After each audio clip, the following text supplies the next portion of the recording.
Thank you. Now, who shot JFK? Did we fake the moon landings? And whatever happened to Biggie, Tupac and Diane Abbott? All the far left's eulogizing of Venezuela's socialist revolution. The world is full of mystery, intrigue and strange goings-on. For example, in last year's Labour leadership election, 4.5% of Labour members voted for Liz Kendall. It's an unexplained phenomenon that still puzzles many of us today. Oh, it does. That's why we're putting conspiracy theories in this week's Spotlight.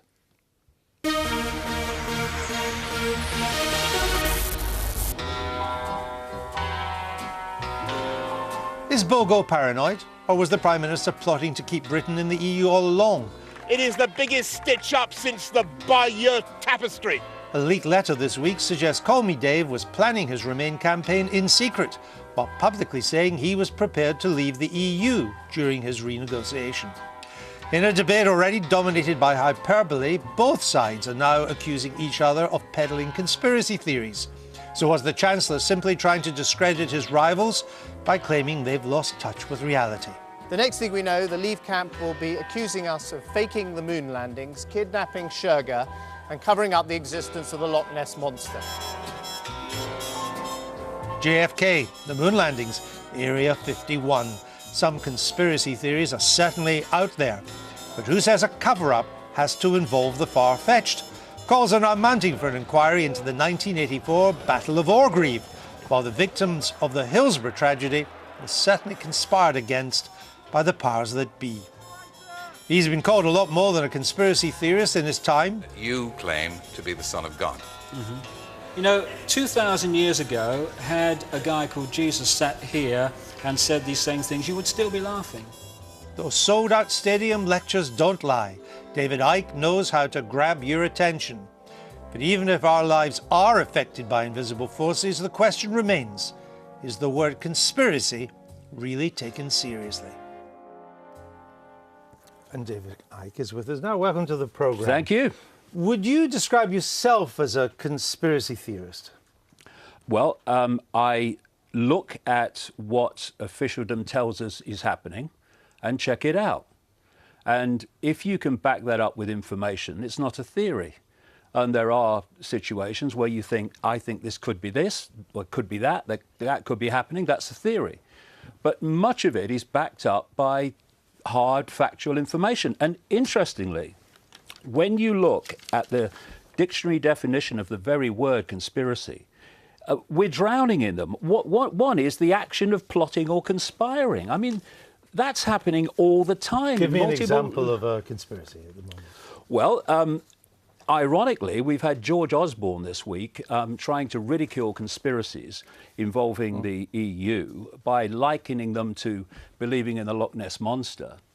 And in the same week, we've had the Daily Mail exposing the Prime Minister for conspiring, in effect, with big business to frighten the public into staying in the EU, while publicly to Parliament as well, saying that he would come out if the renegotiations didn't work. That's a conspiracy. Is that a conspiracy, or is it just politicians doing the time-honoured thing of being less than honest with us? Well, if you're telling the public that you will have the option of coming out if you do not renegotiate with the EU the way you want, and you don't do that.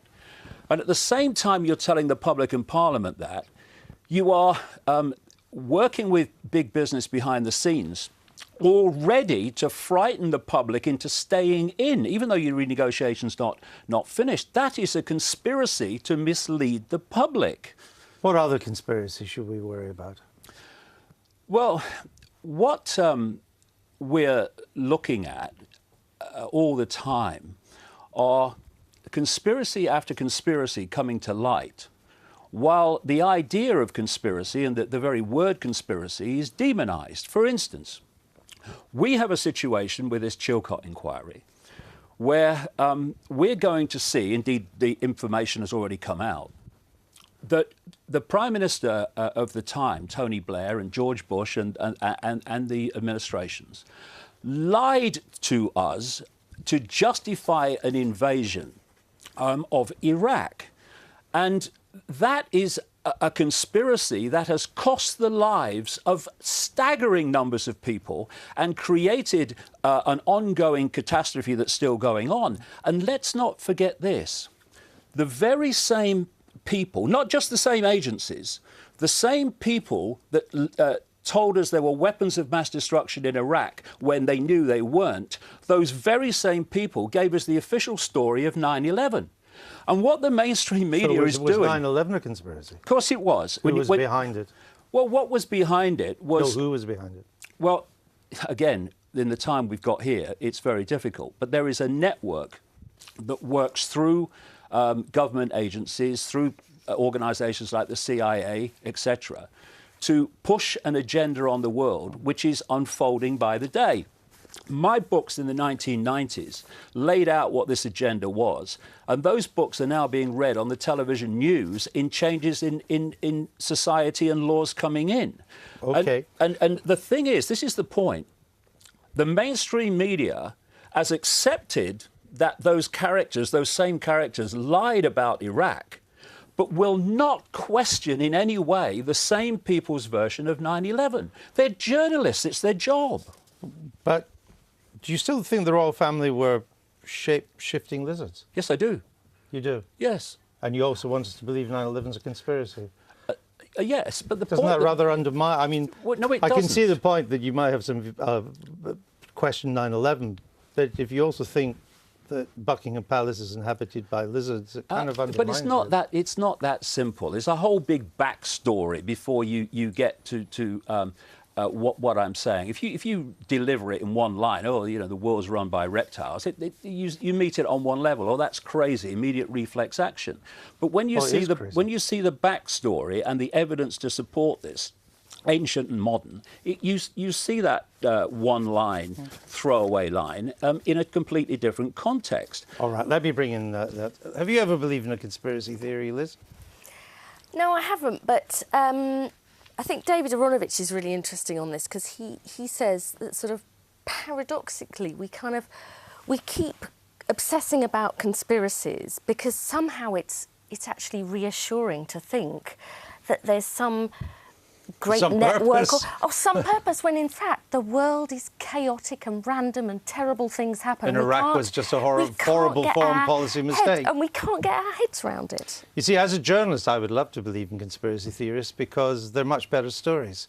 But almost everything I've ever investigated, it turns out cock-up is a better explanation than conspiracy. Yes, I know people put a lot of work into conspiracy theories, but I still think they're actually intellectually lazy. I think, people just don't want to get their head around the way things really work. That having been said, let me say firstly that, a lot of people are gullible about conspiracies. I think the police were extremely gullible about the Downing Street paedophile ring, as it turns out. And on the other hand, I'll just end my comment with this point. There clearly was a conspiracy over Hillsborough. And over 28 years or whatever it was, people denied there was a conspiracy, but there was. My last book, before the present one, is 1,000 pages. Have you read any of my books? No, I haven't. How do you know that it's intellectually lazy? I wasn't talking about you, actually, David. No, you were talking about me, because that's what I do.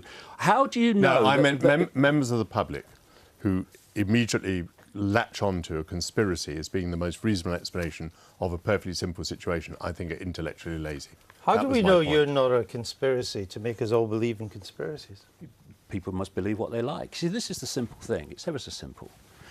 You look at information and you make a decision on what you think of it.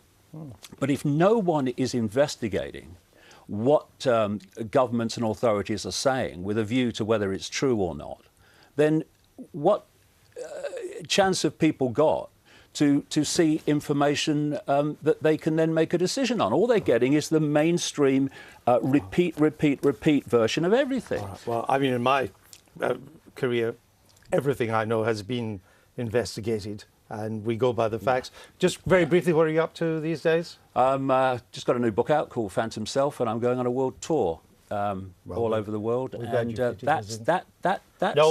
shows how many people are looking at this. As in before you go on that world tour. That's your love tonight, folks.